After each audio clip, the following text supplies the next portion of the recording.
세상에 떠도는 기묘한 괴담들. 첫 번째 이야기. 작은 평수의 아파트에 살 때 실제로 겪었던 실화괴담. 당시 저희 집은 방 2칸에 거실 1개가 있는 작은 평수의 아파트였고, 큰 방은 아버님이, 작은 방은 형이 사용하고 있었습니다. 그래서 저는 거실에서 엄마와 함께 잠을 자곤 했습니다. 가위에 눌리면 엄마와 제가 서로 깨워주는 일이 많았습니다. 습관이 돼서 그런지 형이 군대에 갔을 때도 저는 그냥 거실에서 잠을 잤습니다. 중학교 2학년 때부터 가위에 눌리기 시작했는데, 이제는 공포의 대상이라기보단 밤잠을 방해하고 다음 날을 피곤하게 만드는 하찮은 존재가 되어버렸습니다. 그날 밤도 마찬가지였습니다. 온몸이 무거워지면서 또 왔구나 싶었습니다. 처음엔 비에는 소리가 들리다가 어느새 명동 한복판 같은 소란스러운 소리로 바뀌었습니다. 사람인지 귀신인지 모를 무리들이 떠들어대는 소음이 가득했습니다. 귀신들은 형의 목소리로 저를 부르기 시작했습니다. 군대에 간 형의 목소리였죠. 저를 놀리듯이 이놈들은 친구나 친척들의 목소리로도 바꿔가며 저를 깨우려 했습니다.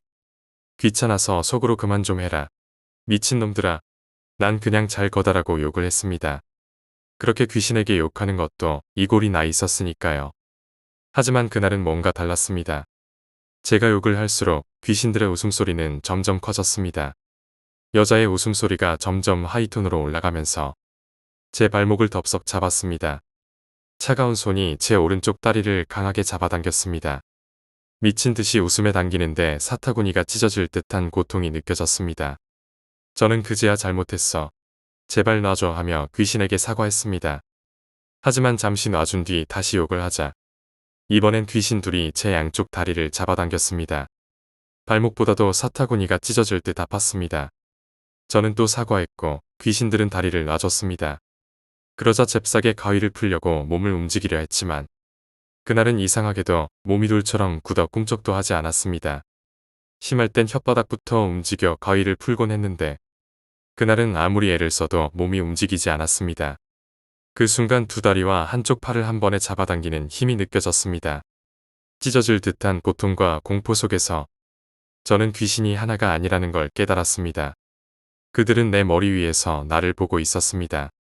어떻게든 벗어나려고 속으로 비명을 지르며 사과를 했고 다행히 귀신들이 제 다리와 팔을 놔줬습니다. 가위가 풀리자 사타구니와 겨드랑이 쪽에 옥신거리는 통증만 남았을 뿐 크게 아프지는 않았습니다. 저는 엄마를 흔들어 깨웠습니다. 엄마는 꿈인지 생시인지 모를 상태에서 여자 귀신이 집 밖으로 나가는 모습을 봤다고 했습니다. 엄마는 문을 잠그려고 했지만 그 귀신은 집으로 다시 들어오려 했고 엄마는 필사적으로 문을 잡아당기며 싸웠다고 합니다. 제가 엄마를 깨우자 그 환상은 사라지고 엄마는 가위를 풀 수 있었습니다. 저도 제가 겪은 일을 말했더니 엄마는 그 마귀가 나와 엄마를 가지고 놀았던 것 같다고 했습니다. 그날 밤은 뜬 눈으로 지새웠습니다. 이후로는 가위에 눌려도 귀신에게 심한 욕은 하지 않습니다. 가끔 귀신들이 저를 부르기도 하지만 그때는 그냥 못 들은 척하고 가위 푸는 데만 집중합니다. 이번 일로 영적인 존재가 살아있는 사람에게 해를 끼칠 수도 있겠다는 걸 뼈저리게 느꼈습니다. 두 번째 이야기, 밤길. 도쿄에 살 무렵의 이야기입니다. 우리 집에서 가장 가까운 역에서 한 정거장 앞이 막차의 종점이었습니다. 어느 날 평일과 휴일의 시간표를 착각해서 우리 집에서 가장 가까운 역으로 가는 전철이 끊겨버렸습니다. 어쩔 수 없이 한 정거장 거리를 걸어가기로 했습니다. 처음 겪는 일이었죠. 시간은 새벽 1시쯤이었습니다.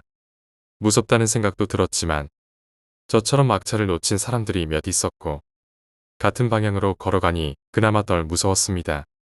하지만 시간이 지나면서 길이 나뉘고 사람들이 하나둘씩 사라졌습니다. 결국 저와 저보다 조금 앞에서 걷던 여자 한 명만 남았습니다.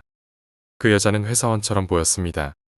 그녀와는 일정한 거리를 유지한 채 걷고 있었는데 집 근처 역이 보일 무렵 거리가 점점 좁혀졌습니다. 드디어 그녀를 지나쳐 갈 때 뒤를 돌아보았는데 그 여자는 사라졌습니다. 샛길도 없고 건물도 없는 쭉 뻗은 대로였는데도 말이죠.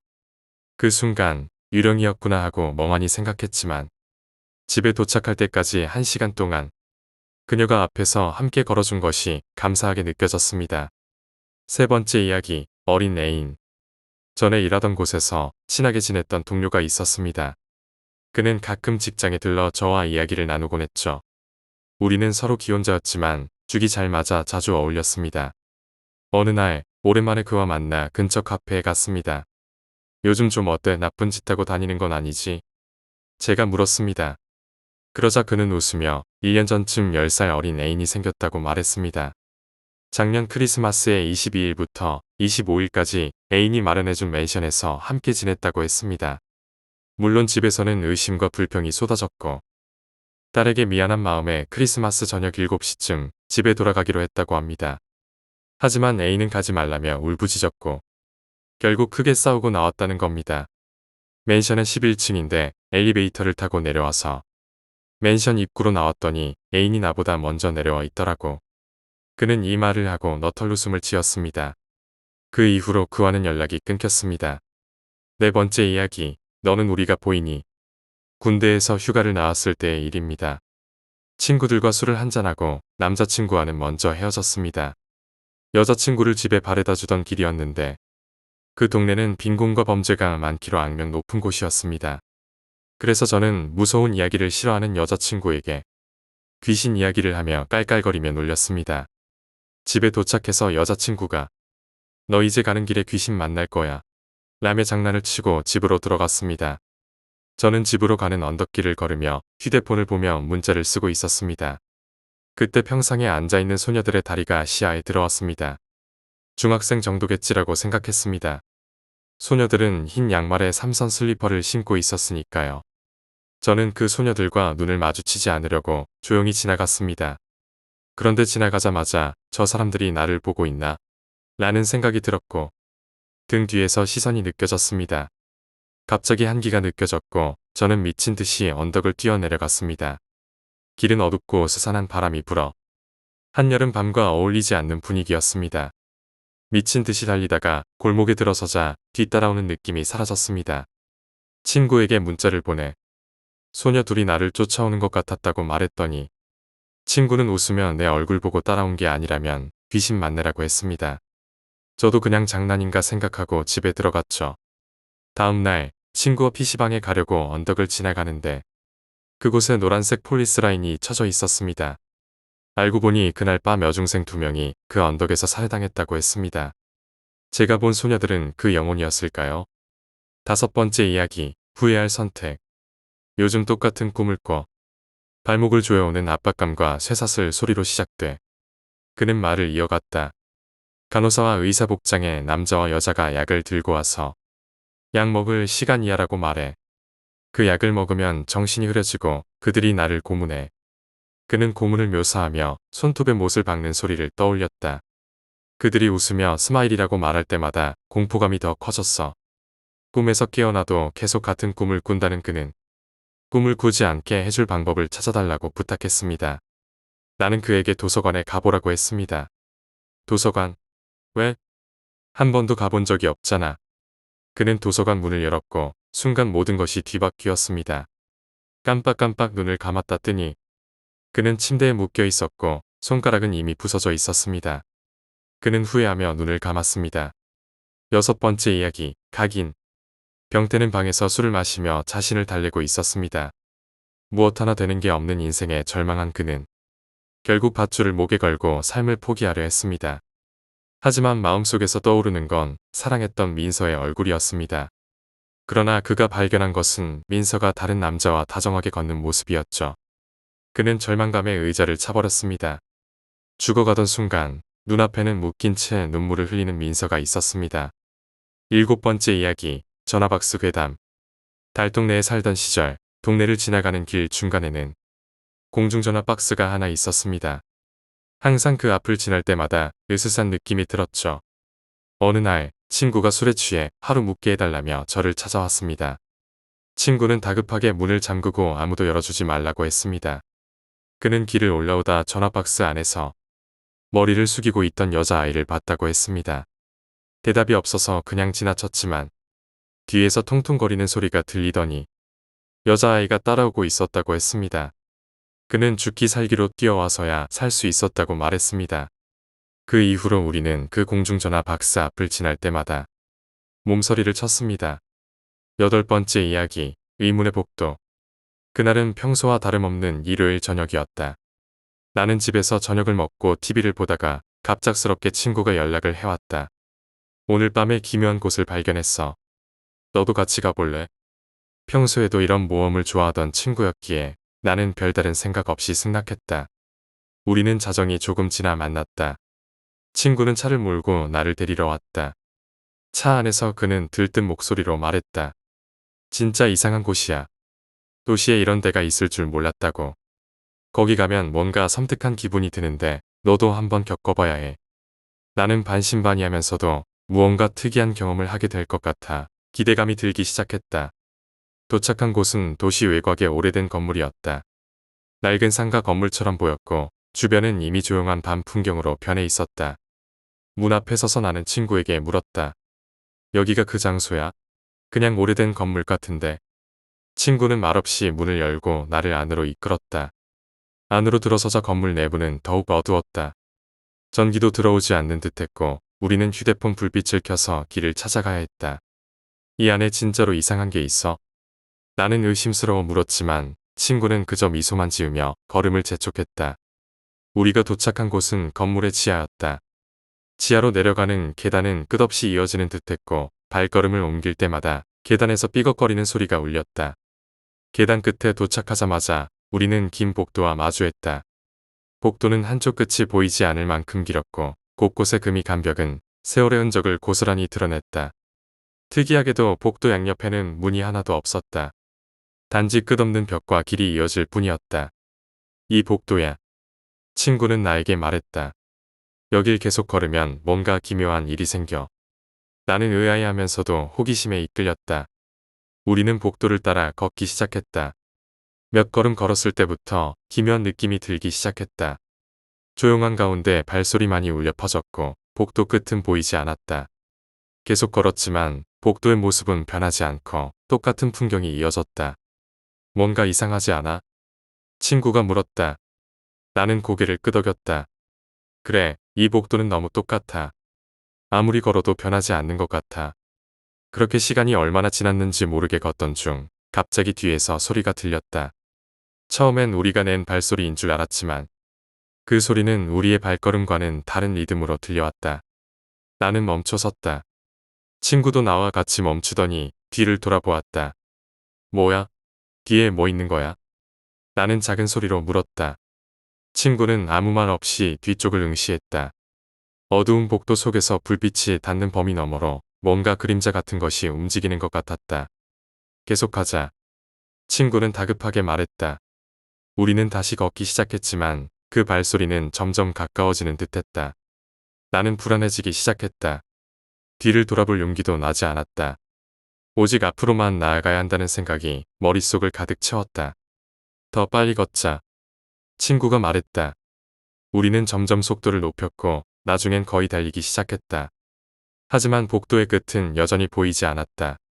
똑같은 벽과 똑같은 바닥, 그저 반복되는 풍경뿐이었다. 그리고 그 발소리는 우리 뒤에서 멈추지 않고 따라왔다. 달리던 중 갑자기 친구가 멈춰섰다.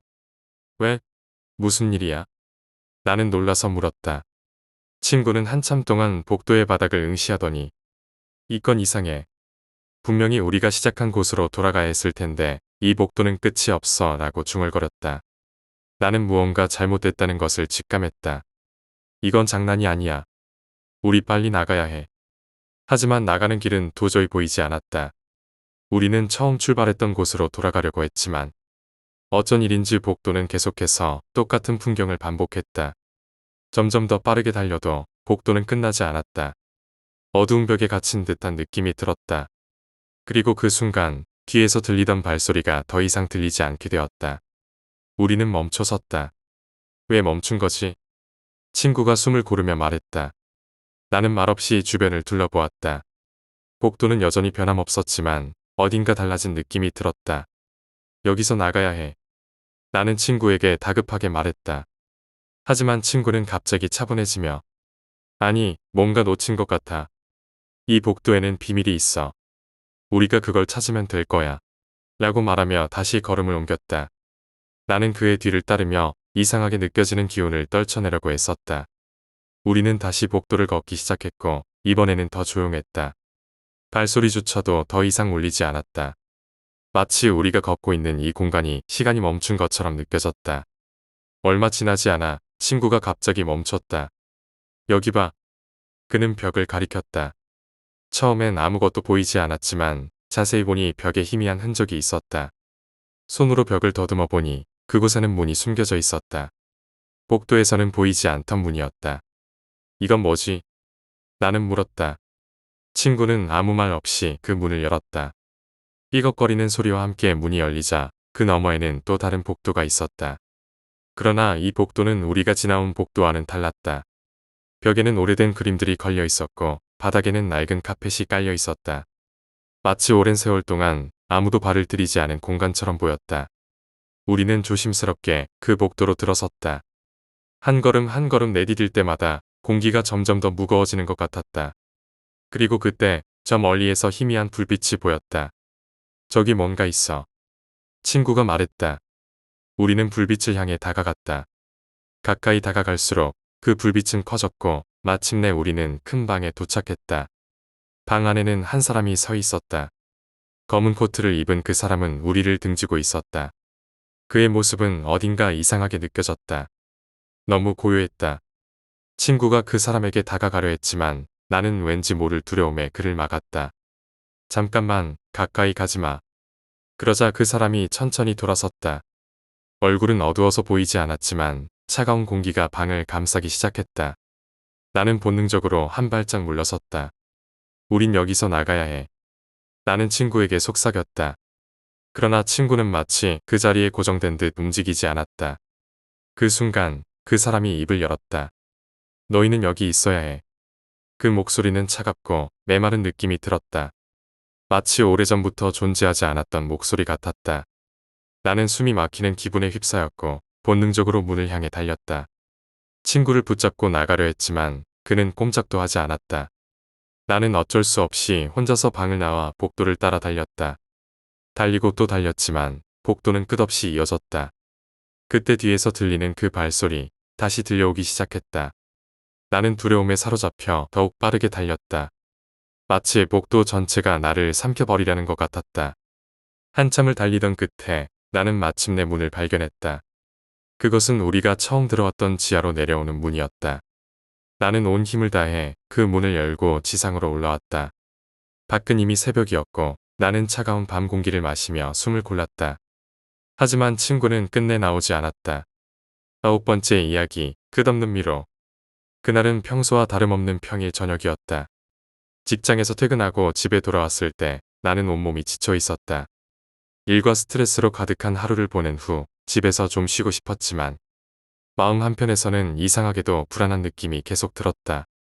이유는 알 수 없었다.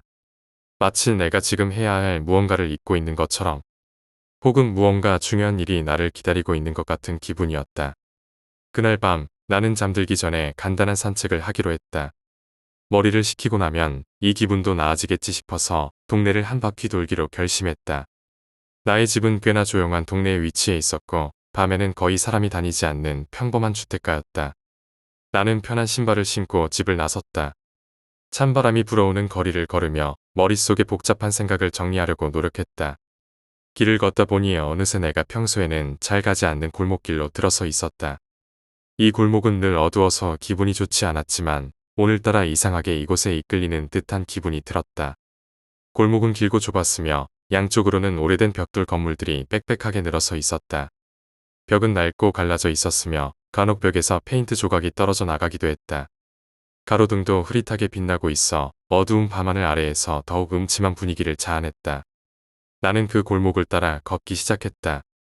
처음엔 그냥 돌아다니는 것 같았지만 걷다 보니 이상하게도 이 골목이 어디로 이어지는지 모른다는 사실이 점점 불안하게 다가왔다.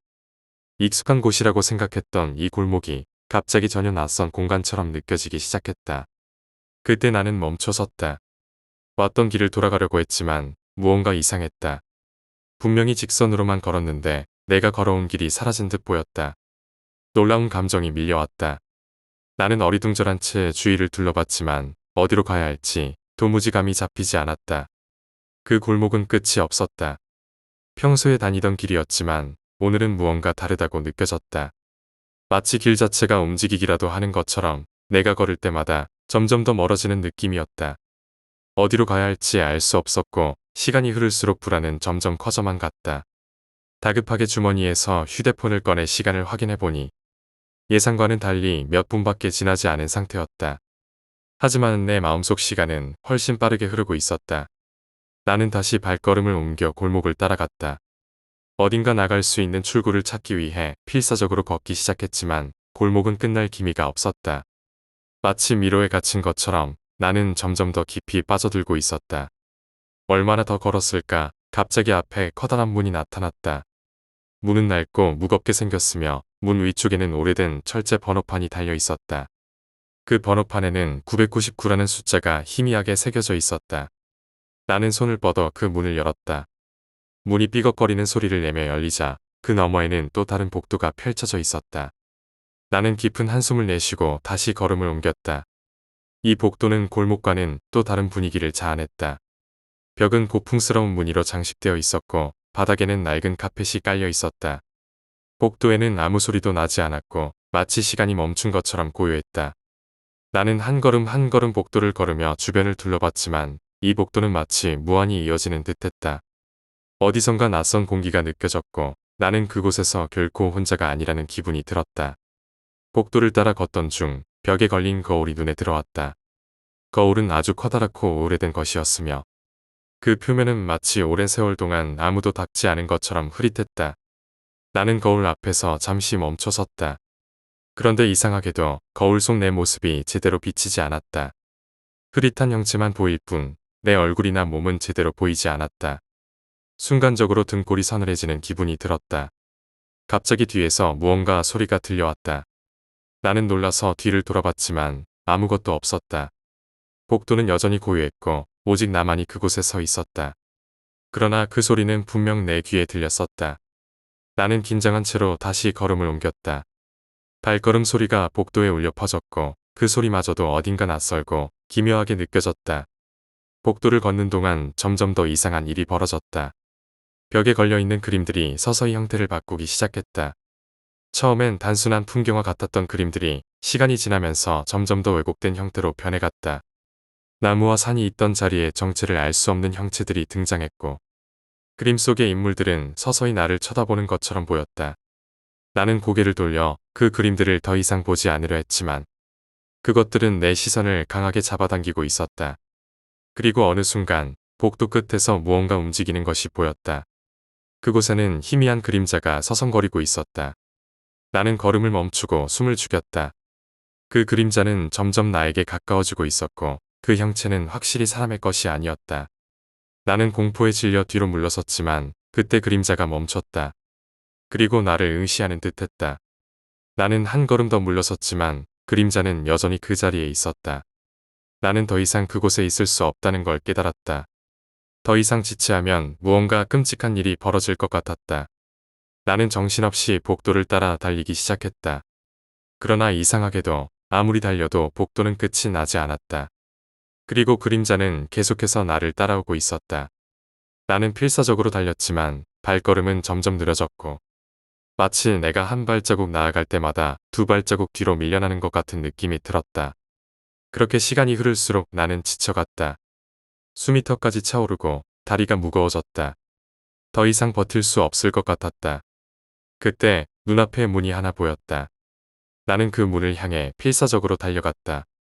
문에 다다르자 손잡이를 잡고 있는 힘껏 문을 열었다. 문 너머에는 밝은 빛이 있었다. 나는 그 빛을 향해 몸을 던졌다.